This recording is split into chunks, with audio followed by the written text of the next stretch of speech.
புரியுங்க. பக்கத்து வீட்டு மாமியும் பக்கத்து வீட்டு மாமாவும் விளையாடிக்கிட்டு இருக்காங்க. அதை பார்த்தா வெளிநாட்டுல இருந்து வந்த மாமா 2 பேரையும் கட்டையில அடிச்சு விளையாடினதால 2 பேரும் செத்து போயிட்டாங்க. இதான் சார் கான்செப்ட். எப்படி சொல்லுவீங்க விளையாடி செய்தில?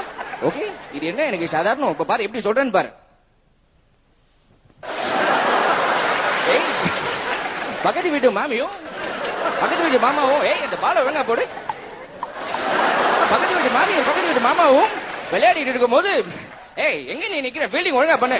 வெளியூர்ல இருந்து வந்த மாமா திடீர்னு ஒரு கட்டை எடுத்து நல்லா பால போடு. 2 பேரும் அடிச்சு விளையாடும் போது 2 பேரும் செத்து போயிட்டாங்க. இதான் நியூஸ். வரட்டுமா? இதான் விளையாடி செய்திகள். வரட்டும். தேங்க்யூ. சார் என்ன சார் ஒரு இடத்துல நிக்காம நீங்க பாட்டு விளையாடிட்டே சொல்லிட்டு இருக்கேன். மேன் நீ தானே சொன்ன இது விளையாட்டு செய்தி. நீ பின்ன வேற எப்படி சொல்ல முடியும்? இதான் சொல்ல முடியும். வரட்டுமா? இதான் ஃப்ளோ. தேங்க்யூ. பாய். நன்றி. அடுத்ததாக சுருளிராஜன் அவர்கள் வந்து நியூஸ் வாசிக்கிறதுக்காக வராரு. அவர் வந்து வர்த்தக செய்தி வாசிக்கிறதுக்காக வராரு. சார் வாங்க சுருளிராஜன், வர்த்தக செய்தியை வாசிங்க. வணக்கம் ஐயா. நான் எங்க போறது என்ன பண்றது ஒண்ணும் புரியல. நான் பாட்டு மந்த வேலையில சந்தை வேலையை போட்டு நியூஸ் வாசிக்காம உட்கார்ந்து இருந்தேன். பேப்பர்ல நியூஸ் வாசி என்ன கூப்பிட்டு திடீர்னு வர்த்தக நியூஸ் வாசிக்கணும்ட்டாங்க. எனக்குலாம் தெரிஞ்சதெல்லாம் சந்தை தான். அதை வச்சு என்ன பண்றது? வாயில வந்ததை வச்சு எது ஒண்ணு வாசிங்க சார். சாரி உங்களுக்கு டைலாக் கிடையாது. கொஞ்சமா இருக்க டைம்ல நீங்க என்ன வர்த்தக நியூஸ் வாசிக்கிறோம் வாசிங்க.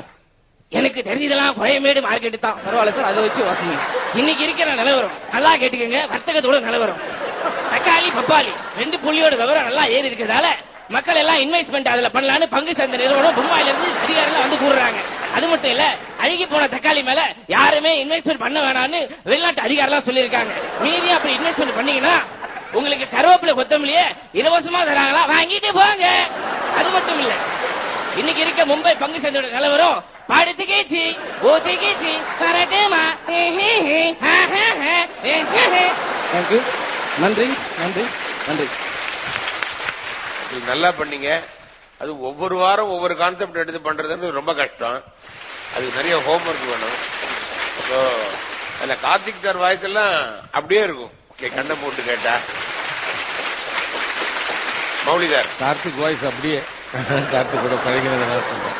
ஒரு கார்த்திக் அவர்களோட நான் 2, 3, 4 படங்கள் பண்ணிருப்பேன் நினைக்கிறேன். ரொம்ப சிம்பிள் மேன். கொஞ்சம் கூட பந்தாலாம் பண்ணாதவர். ஈஸியா என்ன ரொம்ப சென்சிட்டிவ் பர்சன். யாராவது ஏதாவது சொன்னா ஹர்ட் ஆயிடுவார். அது ஒன்னே ஒண்ணுதான். 2வது அவருக்கு ரொம்ப ஆச்சரியமான விஷயம், அவருக்கு இந்த ரொம்ப அதிகமான சூடு அதெல்லாம் அவருக்கு தாங்கவே தாங்காது. அவர் வெயில்ல இருந்து வேத்து வேத்து ஊத்தி இருந்தாலே தெரியும் மனுஷன் மத்தியானத்துக்குள்ள சுருண்டுற போறான், அவ்வளவுதான், மத்தியானம் நடக்காது வேலை அப்படின்னு. அந்த மாதிரி. But excellent sense of humour. நிறைய விஷயங்கள் வந்து நீங்க பிஸ்தா படங்கள்ல நானும் அவர் சேர்ந்து நிறைய இன்டர்கட் டயலாக்ஸோட பண்ணிட்டே வந்திருப்போம். அவர் ஐயப்ப மாலை போட்டிருப்பாரு. எல்லாத்துக்கும் சாமி சாமி சாமின்னு சொல்லிட்டு அதுல சாமி அதுல சாமின்னு சொல்லிட்டு அவரு இது ஐயப்ப மாலைக்கு போட்ட சாமி மாதிரி தெரியலடா, இது நரிக்குறவன் சொல்ற சாமி மாதிரி இருக்கா அப்படின்னு சொல்லிட்டு அவர்கிட்ட போட்டு சொல்லியிருக்கோம். இதெல்லாம் அப்படியே எக்ஸ்டம்போரா சொல்லிட்டு போன சங்கதிகள். எல்லாரும் ஆர்டிபிஷியலா பண்ணிந்த காலத்தை கூட இயல்பா செஞ்ச ஒரு நடிகர். அவரை நம்ம சரியா யூஸ் பண்ணிக்கலன்னு தான் எனக்கு தோணும்.